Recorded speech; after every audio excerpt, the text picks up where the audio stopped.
할렐루야. 이번 한 주도 주님이 영광 받으시고 예수님이 영광 받으시는 복된 한 주를 살아가시길 바랍니다. 오늘 우리가 봉독한 말씀 가지고 부흥은 거룩에서 시작됩니다 라는 제목으로 말씀의 은혜를 같이 나누도록 하겠습니다. 우리 옆 사람과 이렇게 인사해 보도록 할까요? 부흥은 거룩에서 시작됩니다. 부흥은 거룩에서 시작됩니다. 아멘. 네, 우리 한국 땅 가운데에 이제 대부흥이 일어났었던 게 100여 년 전이었죠. 1907년에 평양 대부흥 운동이 시작이 되었습니다. 그때가 이제 한국 교회가 많은 믿지 않는 자들이 돌아오게 된 계기가 되었는데, 그 대부흥 운동의 불씨가 되었던 한 선교사의 회개에서부터 시작이 되었습니다. 하디 선교사님이셨는데요. 그분이 이 한국 땅에서 사역하시는 게 참 많이 척박하고 힘들었었던 것을 그 선교 기록 가운데 남겼습니다. 이렇게 이야기했는데요. 저는 3년 동안 강원도에서 교회가 처음 세워진 지경터에서 어떤 다른 지역보다 애써 일하였으나 그곳에서 선교 사역 실패는 저에게 말할 수 없는 타격을 안겨주었고 사역을 더 할 수 없을 정도로 절망감을 가져다 주었습니다. 이분은 의사인데도 그 의사라는 신분을 버리고 전문성도 버리고 오직 말씀을 전하는 사역자로 살겠다고 선언하고서 자신이 그래도 버릴 수 있는 것을 버리고 자기 현장 가운데 쏟아부었다고 생각했습니다. 그런데 현장에서의 반응은 참 싸늘했고 척박했고 강팍했었던 것이죠. 그 당시에 한국은 미신과 외국인에 대한 배타적인 태도들로 정말 어렵게 한 영혼을 교회로 데리고 오고 그 영혼에게 세례를 주고 나면 금방 이사를 가버리거나 아니면 금방 다른 종교로 가버리거나 출교를 하는 그런 일들이 자주 있었던 것입니다. 그래서 이 하디 선교사님이 마음의 상처가 컸었던 거죠. 절망이 커서 내가 더 할 수 있는 게 있을까 싶을 때 한 번은 사경의 집회에 이제 말씀을 초청받아서 준비하던 중에 그분이 성령의 감화 감동을 받아서 문제가 무엇이 있는지를 깨닫게 됩니다. 그것은 바로 내가 문제였구나 라는 것을 깨닫게 되는 것이죠. 이 조선 사람들에게 문제가 있는 것이 아니라 학력에 대한 교만함을 가졌던 나에게 문제가 있었구나. 의사라는 직업에 대한 교만함이 나에게 있었구나. 내가 백인이라는 그 우월함에 사로잡혀 있었구나. 한국인에 대한 편견과 그리고 인종차별에 대한 생각들이 아직 내가 선교사임에도 불구하고 가지고 있었구나라는 것을 깨닫게 되면서 내가 저들보다 탁월한 게 있어서 내가 가르쳐 주어야 돼, 내가 뭔가를 주어야 돼, 우월하게 생각했었구나. 그런 내가 진짜 문제였구나. 그래서 성도들에게 정말 솔직하게 고백하게 되었을 때 그때 회개 운동이 일어나게 되었다는 것입니다. 저쪽 한켠에서 아닙니다, 저도 문제였습니다.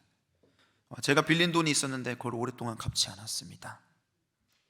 그러자 또 다른 한쪽에서 아닙니다, 제가 문제입니다. 제가 누군가를 속였습니다. 아닙니다, 제가 누군가를 때렸습니다. 이런 정말 정직한 고백들이 일어나게 되었고 그것이 대부흥 운동의 씨앗이 되었던 것입니다. 그렇습니다. 한국교회는 거룩한 회개 위에서 부흥이 시작된 것인 줄 믿습니다. 오늘 사도 베드로도 아주 겸손하고 정직하게 고백을 합니다. 나도 똑같은 사람입니다. 이렇게 고백을 하는데요.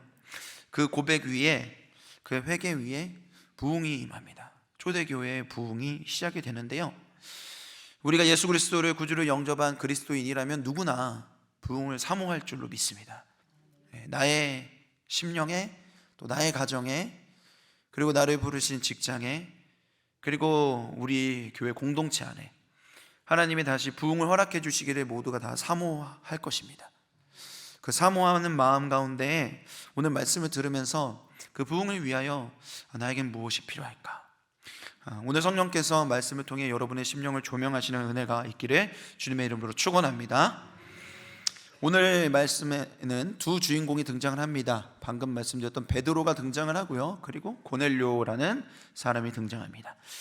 이 베드로와 고넬료 이 둘 사이에서의 이야기는 굉장히 단순합니다. 베드로가 고넬료에게 복음을 전했고 고넬료는 복음을 영접합니다. 그게 끝입니다. 그런데 이 두 인물의 배경을 살펴보고 나면 이 이야기가 결코 단순하지만은 않다라는 것을 우리가 알게 됩니다. 이거는 엄청난 기적입니다. 어떤 배경들이 있는지 우리 함께 살펴보도록 하겠습니다. 우리 사도행전 10장 1절 말씀 한 목소리로 읽어보도록 할까요? 가이사랴에 고넬료라 하는 사람이 있으니 이달리아 부대라 하는 군대의 백부장이라. 아멘. 자, 이달리아 부대라고 써 있죠? 네, 고넬료의 직업은 이탈리아 부대, 그러니까 로마 군인이었습니다. 자, 백부장이라고 이야기하는데요, 백부장은 100명의 부하를 거느린 장교라고 보시면 됩니다. 그러니까 로마 군인인데 100명의 부하를 거느린 장교, 로마 장교라고 여러분들이 이해하시면 되겠습니다. 자, 베드로는요 이스라엘 사람, 그러니까 유대인이었고요, 이 유대인들은요 외국 사람들을 다 이방인이라고 불렀었습니다. 오늘 고넬료는 이탈리아 사람이죠, 로마 사람입니다. 그러니까 유대인입니까 이방인입니까? 이방인이죠. 네, 똑똑하시네요. 네. 베드로는 유대인이고 고넬료는 이방인입니다. 우리가 이 관계를 좀 더 잘 이해해 보려면요, 유대인들이 자부심을 갖고 있었던 이 선민 사상을 우리가 살펴볼 필요가 있습니다. 선민 사상, 이 사상은 원래 굉장히 은혜로운 사상이었었습니다. 신명기 7장 7절 말씀 우리 같이 한번 읽어보도록 할까요? 여호와께서 너희를 기뻐하시고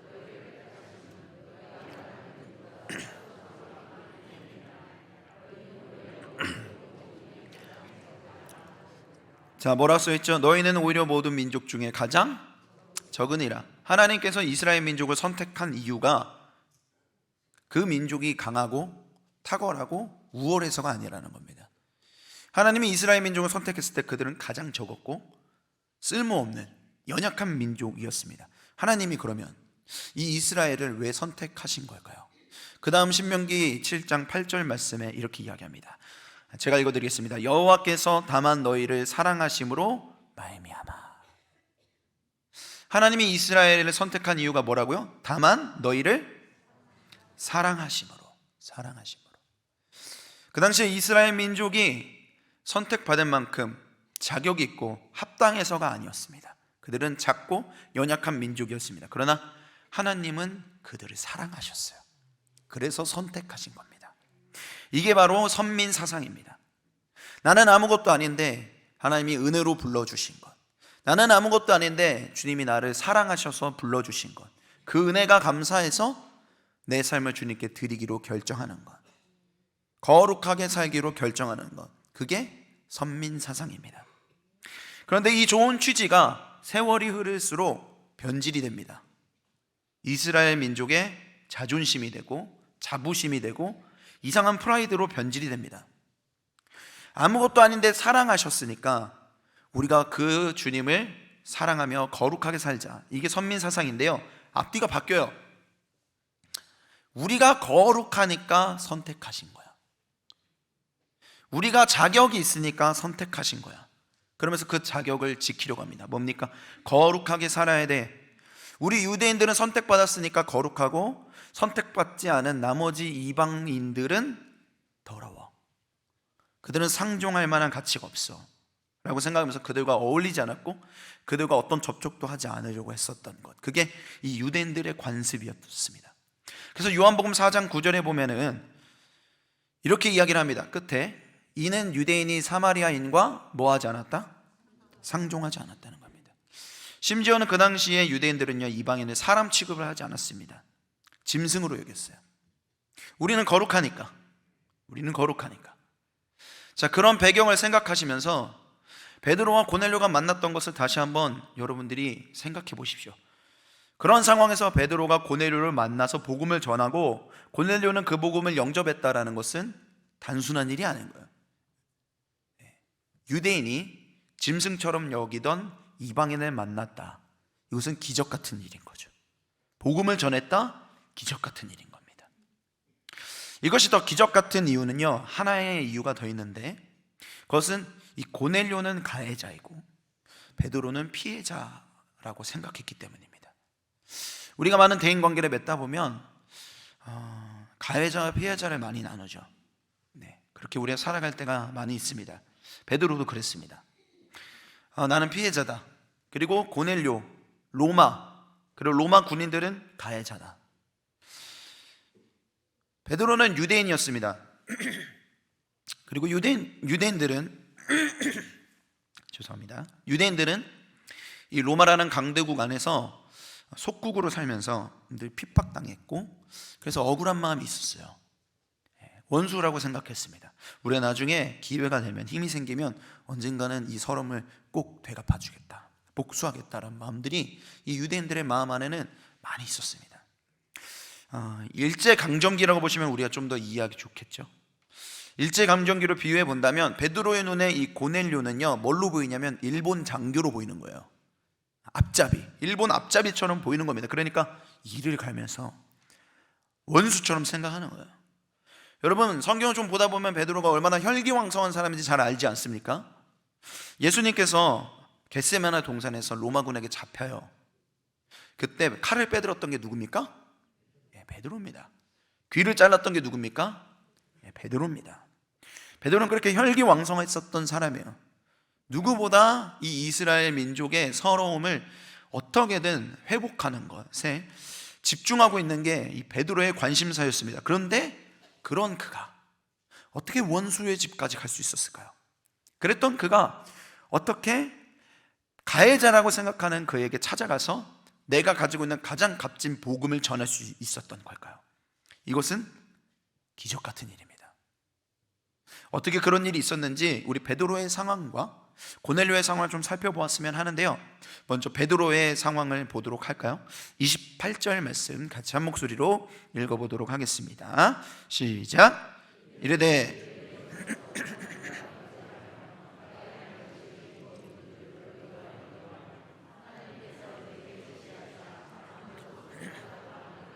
깨끗하지 않다 하지 말라 하시기로. 아멘.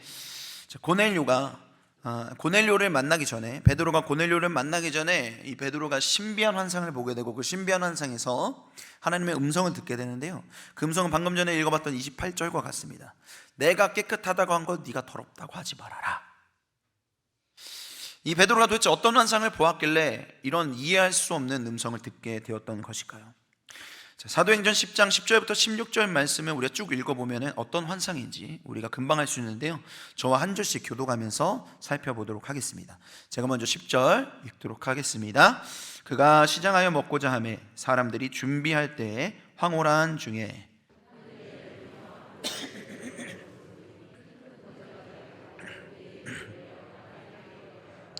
그 안에는 땅에 있는 각종 네 발 가진 짐승과 기는 것과 공중에 나는 것들이 있더라. 베드로가 이르되 주여 그럴 수 없나이다. 속되고 깨끗하지 아니한 것을 내가 결코 먹지 아니하였나이다 한데,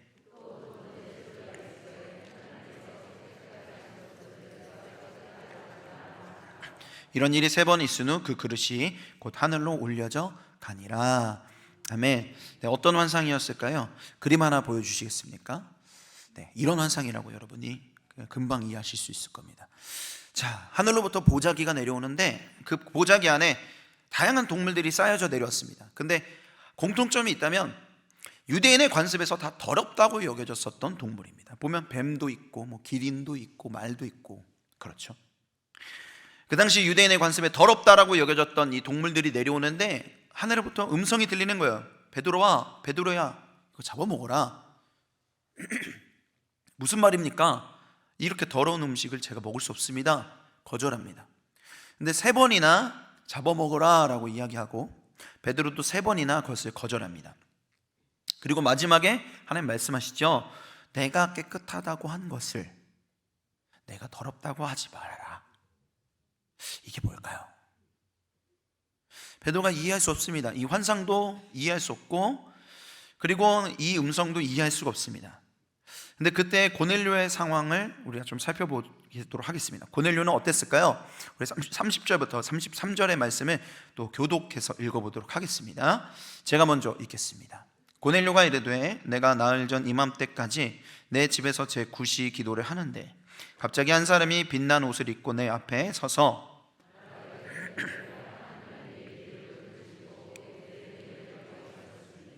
사람은 요바에 보내어 베드로라 하는 시몬을 청하라.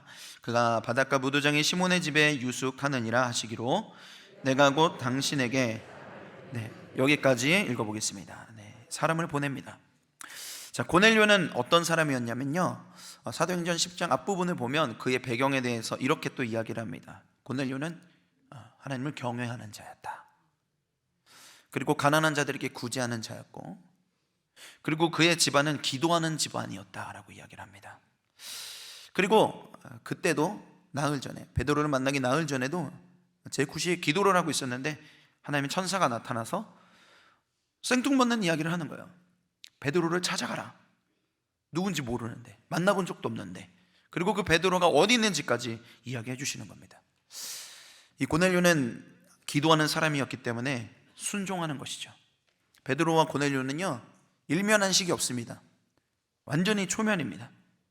그런데 그렇게 고넬료가 베드로의 집에 사람을 보내서 똑똑똑 그렇게 집에 찾아가 두드렸을 때, 그때가요 바로 베드로가 그 이해할 수 없는 보자기 환상을 봤을 때입니다.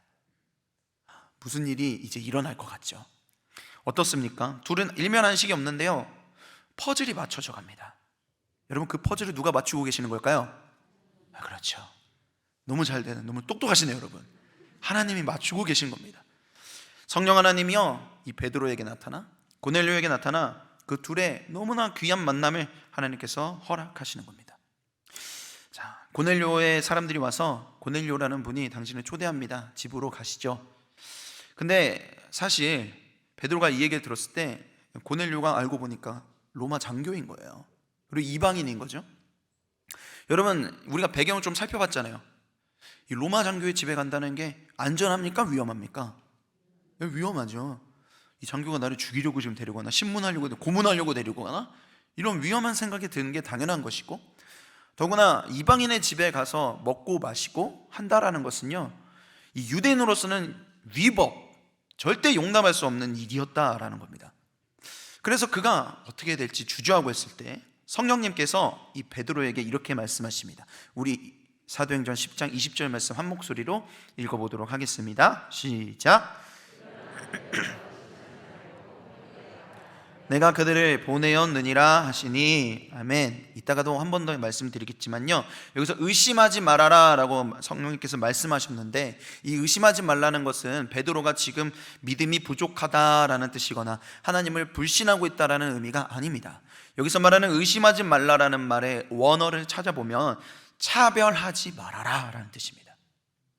그러니까 성령님이 베드로가 주저하고 있을 때 이방인을 차별하지 말아라, 내가 깨끗하다고 한 것을 네가 더럽다고 하지 말거나, 이 단호한 음성에 베드로가 순종해서 고넬료의 집에 가게 됩니다. 그리고 베드로가 이 고넬료와 대화를 나누게 되는데 그 대화 가운데서 알게 되는 거예요.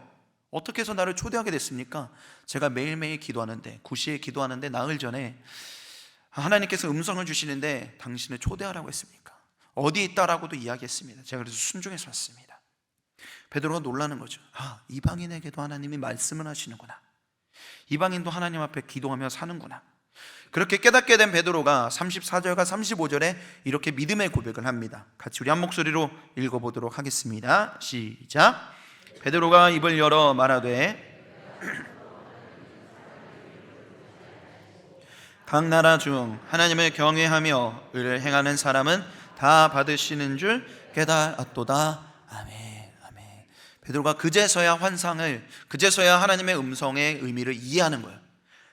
내가 이방인을 더럽다고 생각했구나. 내가 이방인을 외모로만 보고 있었구나. 저 사람은 생긴 게 이방인이야.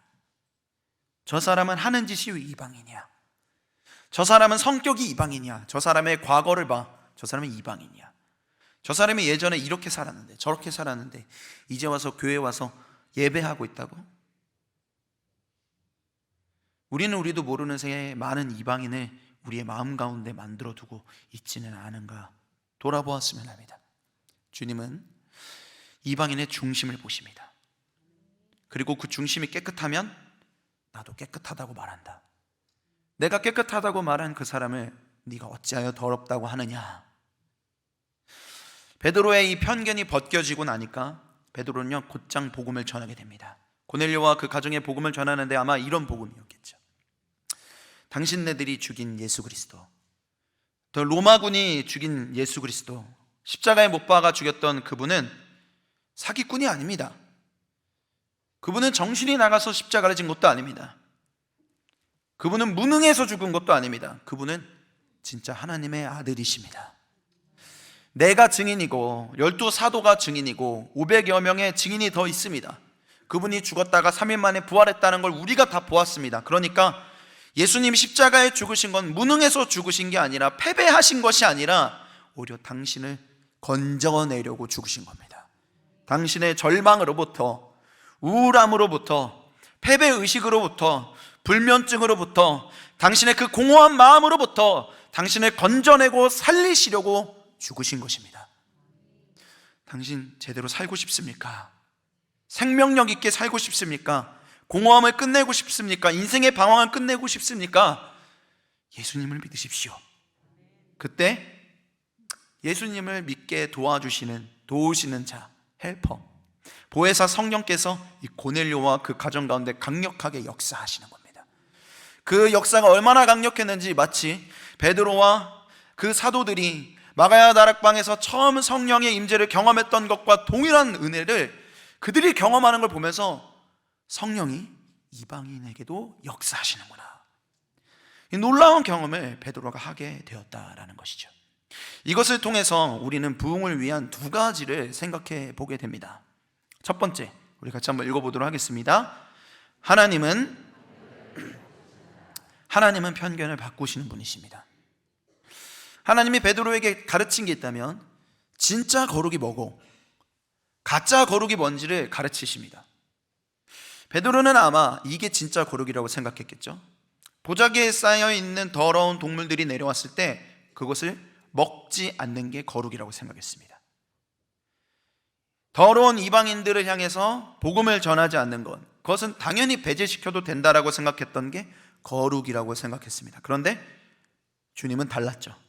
내가 깨끗하다고 한 것을 네가 더럽다고 하지 말아라.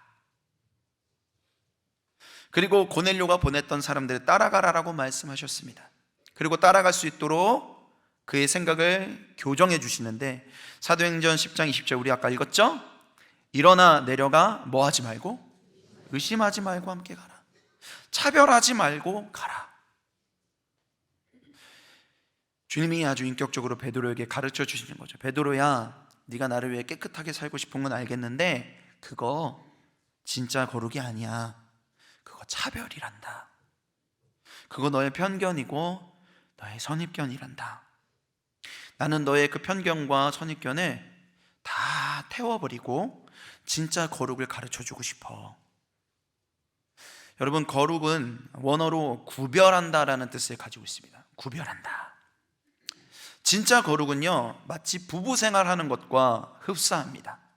우리가 부부가 되기 전에 먼저 결혼식을 하죠.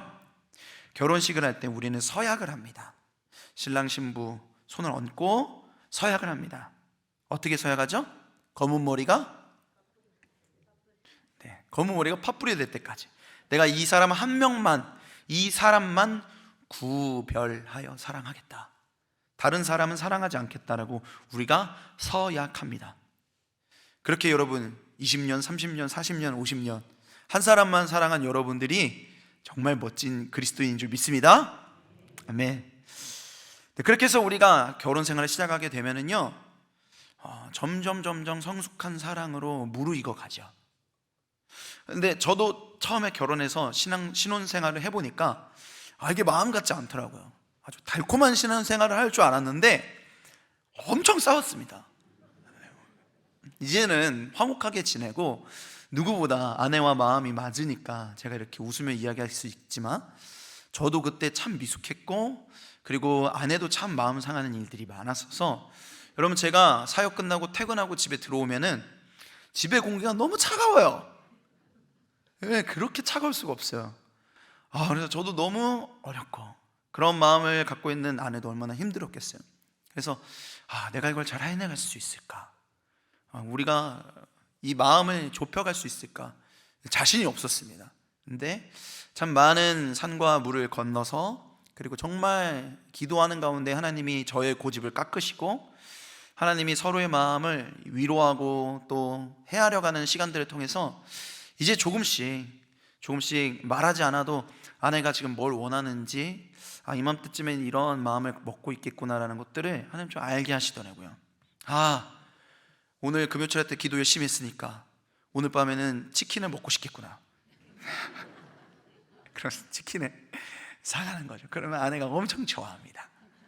사실은 제가 먹고 싶었는데 가가지고 같이 치킨 먹고, 말하지 않았지만 내가 먼저 데리러 가주면 좋아하겠다. 말하지 않았지만 내가 이런 말을 해주면 좋아하겠다. 말하지 않았지만 내가 여기서 이렇게 기다려주면 좋아하겠다. 이런 것들을 알게 되는 겁니다. 무엇입니까? 제 마음에 다른 사람의 마음은 없어요. 딱 제 아내의 마음만 딱 두는 겁니다. 그게 구별입니다. 그게 거룩이에요. 제 마음에 아내의 마음이 점점 더 포개어지고 아내의 마음에 제 마음이 점점 포개어져서 그 두 마음이 같은 마음이 되어져 가는 것, 그게 성숙한 부부 생활입니다. 그리고 그게 구별이고 그게 거룩입니다. 하나님과 우리와의 사이도 똑같습니다. 우리가 처음 신앙생활을 하게 될 때는요, 어린아이 같아가지고 하나님이 뭘 원하는지 그런 건 관심 없죠. 그냥 막 달라고요. 하나님 이거 주세요, 저거 주세요. 근데 우리가 어린아이 같을 때 하나님 잘 이렇게 응답을 해주셔서 막 잘 주세요. 근데 그러다 보면 성장을 위해서 하나님은 우리를 단련시키십니다. 근데 우리는 그걸 몰라가지고 하나님한테 막 때렸어요. 왜 안 주세요? 근데 그렇게 우리가 신앙생활을 하고 기도를 하다 보면 우리의 기도가 점점 한나와 같은 기도를 하게 되죠.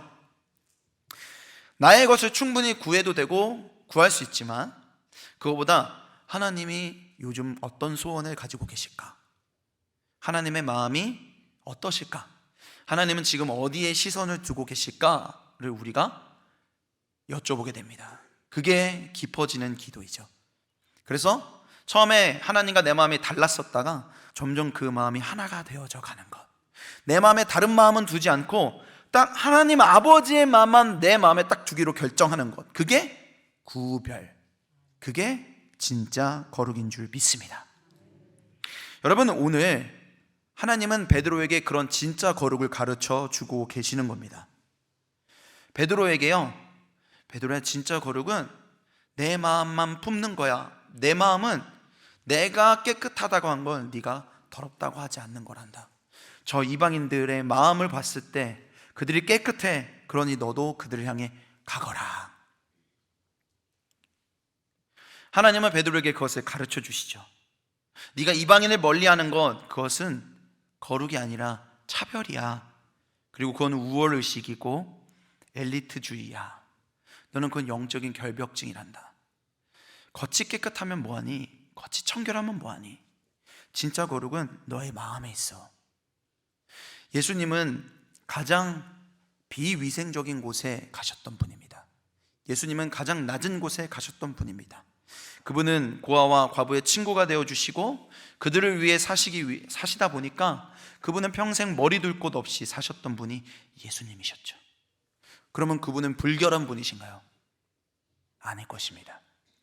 예수님은 이 베드로의 편견과 선입견을 다 불태워서 진짜 거룩한 마음, 그 편견이 사라진 진짜 깨끗한 그릇을 만들고 싶으셨습니다. 그리고 무엇이든 담을 수 있는 그 깨끗한 그릇에 부흥을 허락하시는 것이죠. 우리 안에 그 편견이 벗겨질 때 부흥이 시작되는 줄 믿습니다. 그것이 두 번째인데요, 우리 두 번째를 한번 읽어보도록 할까요? 시작. 하나님은 바뀐 편견 위에 부흥을 허락하십니다. 네. 이 고넬료 사건이 아주 큰 파장을 일으킵니다. 예루살렘 교회에서 베드로는요, 사도, 굉장히 중요한 위치에 있었습니다. 근데 그가 신천지다, 이단이다, 이런 막 소문이 떠도는 거예요. 기독신문 1면에 대서특필됐다고 보시면 되는 겁니다. 아니 어떻게 짐승만도 못한 이방인의 집에 가서 그와 먹고 마시고 교제하고 복음을 전하지? 이게 무슨 일이야? 누가 그랬대? 베드로가 그랬대. 이 예루살렘 교회가 난리가 난 겁니다. 그때 베드로가 예루살렘 교회를 찾아가서 차근히 설명합니다. 우리 사도행전 11장 17절 말씀 우리 같이 한 목소리로 읽어보도록 하겠습니다. 시작. 그런즉 하나님이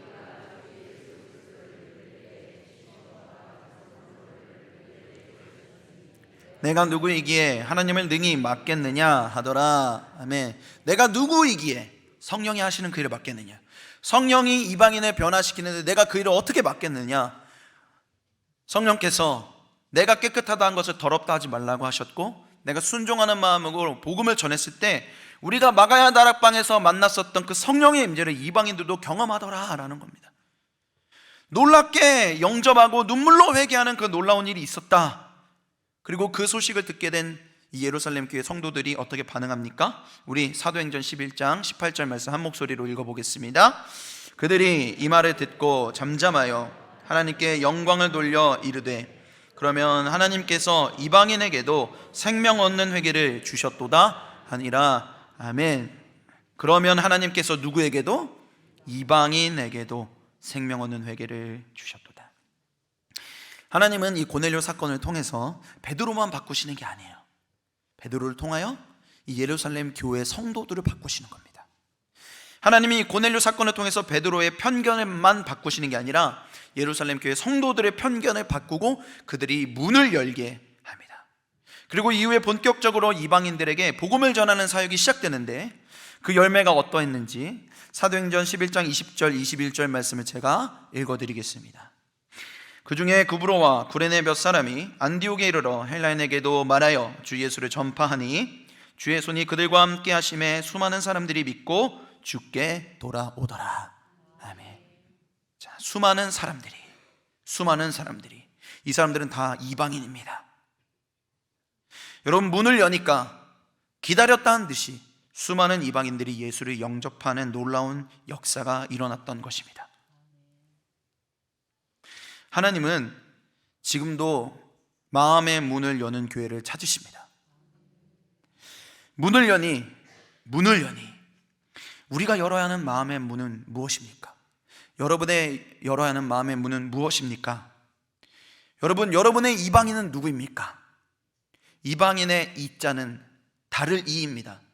저기 멀리 오지에 있는 어떤 부족을 의미하는 게 아니라 나와 다른 사람, 나와 안 맞는 사람, 나와 어색한 사람, 나의 노력이 필요한 사람. 주님은 그런 사람에게 마음의 문을 열 때 아이러니하게도 부흥이 시작된다고 합니다. 교회는 헬라어로 에클레시아라는 뜻입니다. 에클레시아는 구별하여 불렀다라는 뜻입니다. 로마에 큰 광장이 있다고 생각해 보시죠. 분수대도 있고 한쪽에는 시장도 있어서 많은 사람들이 막 흥정을 하고 있고 아이들 막 떠들면서 돌아다니고 있고 사람들이 막 웃으면서 있습니다.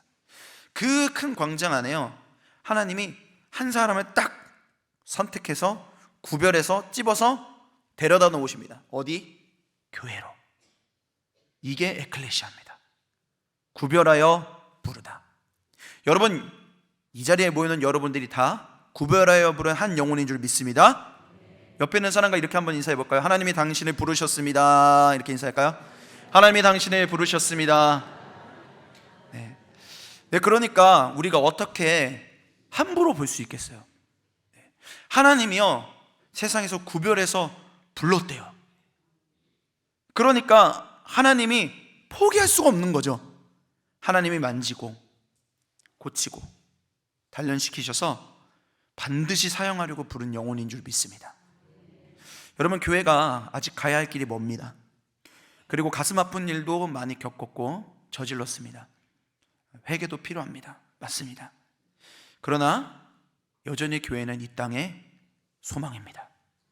하나님은, 예수님은 이 교회를 보시면서 나의 사랑, 나의 아픔, 나의 아름다운 교회라고 말씀하십니다. 왜 교회가 소망입니까? 아프고 연약하지만 그래도 발버둥을 쳐요. 서로가 서로를 마지막까지 하나님이 구별하여 부른 한 영혼으로 보려고 발버둥 치잖아요. 잘 본다는 건 아닙니다. 우리 다 부족하고 흠도 많고 나의 고집 꺾이는데 많은 시간이 걸리죠. 그래도 세상 어느 공동체는 찾을 수가 없어요. 교회만이 유일하게 마지막까지 서로를 하나님의 자녀로, 한 영혼으로 바라보는 곳이기 때문에 하나님은 이 교회를 포기할 수가 없는 겁니다. 예수님이 이 교회를 볼 때요, 눈은 우으세요. 눈물을 흘리시면서 입으로는 미소를 지으십니다. 그게 주님이 이 교회를 바라보시는 표정이십니다. 하나님은 지금도 이 교회를 포기하지 않는 한 사람을 찾으십니다. 그리고 그 한 사람을 통해 주님은 일하시는 분이신 줄 믿습니다. 이번 주일에 청년 일부 수련회가 있었는데요, 이 이야기하고 우리 마치도록 하겠습니다. 첫 번째 날 밤에 원투원이라는 프로그램을 했습니다. 원투원은 이제 큰 원을 두 개를 만들어 가지고요, 서로 마주보고서 1대1로 대화를 나누는 겁니다. 5분 정도 대화 나누고 나면은 그 원이 한쪽으로 움직이면은 또 다음 사람 5분 동안 마주보고 얘기하고, 또 5분 지나면 다음 사람 이동해서 또 마주보고 얘기하고, 이렇게 얘기를 하는 겁니다. 참 감사하게 이번에 수련회에 한 65명 요 정도 참석을 했어요. 그러니까 여러분 얼마나 시끄러웠겠어요. 엄청 시끄러운 거예요. 65명이 그 좁은 장소에서 막 왁자지껄 얘기하니까 거의 돗대기 시장이죠. 엄청 시끄러운데 저는 그거를 한 1시간 넘게 뒤에서 바라보는데요, 마음이 참 뭉클하더라고요. 한 명 한 명 이렇게 보는데 다 사연이 있어요. 다 사연이 있습니다. 어떤 애, 얘는 교회에 상처받아서 떠났다가 2년 만에 다시 돌아와서 이제 회복돼가지고 웃으면서 얘기 나누고 있는 거예요. 그런 애가 있는 거예요. 어떤 애는 너무 내성적이어가지고 대화를 할 줄 몰랐던 얘가 이제는 공동체의 마음을 열어가지고 먼저 말을 거는 그런 애가 있는 거예요. 얘는 이제 나의 속을 너무 속였어. 막 속을 팍팍팍팍 긁었었는데, 근데 얘가 이제는 성장해 리더가 돼 있는 거예요. 어떤 애는 포천에서 와요. 어떤 애는 살고 싶지 않았어요.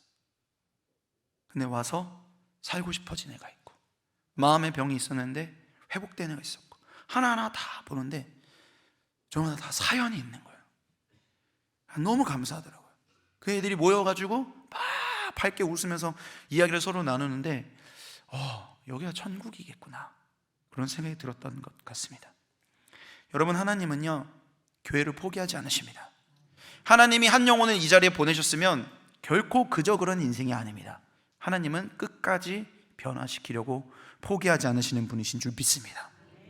사랑하면 같은 꿈을 꿉니다. 여러분, 제가 금요일에 끝나고 난 다음에 치킨 사가지고 집에 가면은 아내랑 같이 치킨을 맛있게 먹어요. 제 아들 지원이 이제 열심히 하루 종일 육아하고, 아내가 이제 아기 재우고 이제 육아 퇴근합니다. 그리고 이제 한 1시간 요 정도 이제 자유 시간이 주어지면 그 시간이 너무 꿀 같은 거예요. 너무 좋죠. 그러면 이제 거실에 앉아서 치킨 먹으면서 오손도손 얘기를 나눕니다. 여보, 오늘은 무슨 일이 있었어? 오늘 지훈이가 이랬어. 오늘 누굴 만났어? 이런 일이 있었어. 저런 일이 있었어. 그런 얘기를 쭉 하다 보면 나중엔 그런 얘기가 돼요. 여보, 우리 나중에 담임 목회를 하게 되면 이런 교회 만들자. 우리 지훈이 이렇게 키우자. 우리 이렇게 아이들 챙겨주자. 여러분, 같은 꿈을 꾸게 됩니다. 사랑하면 같은 꿈을 꿔요. 사랑하는 여러분, 하나님 사랑하십니까? 그럼 하나님과 같은 꿈을 꾸게 돼 있습니다. 하나님의 꿈은요 유대인에게 머물러 있지 않습니다. 나에게 머물러 있지 않습니다. 이방인에게 흘려보내는 것입니다. 하나님은 진짜 거룩을 가르치세요.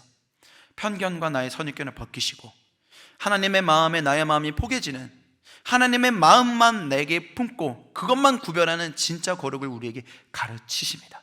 그리고 그 사랑을 흘려보내는 하나님의 꿈을 우리에게 부어주시는 분인 줄 믿습니다. 사랑하는 우리 덕수교회 성도 여러분, 그 하나님의 꿈을 품으며 살아가는 한 주가 되시기 주님의 이름으로 간절히 축원합니다. 함께 기도하겠습니다. 사랑해 주님, 감사합니다. 주님을 사랑하기에 하나님의 꿈을 우리에게 부어 주시옵소서. 아버지, 나에게만 머물러 있지 않고 주님 나에게 맺어주신 이방인들에게 하나님을 흘려보내는 사랑이 있기를 원합니다. 주님, 진짜 거룩을 우리에게 가르쳐 주시옵소서. 우리의 편견과 선입견을 벗겨 주시고 하나님 가장 낮은 곳으로 가라 하는 주님의 마음만 내가 품는, 구별하는 진짜 거룩의 삶을 살아가는 이 자리에 모여있는 우리 모든 덕속의 성도들 되도록 인도하여 주시옵소서. 감사합니다. 예수님의 이름으로 기도하옵나이다.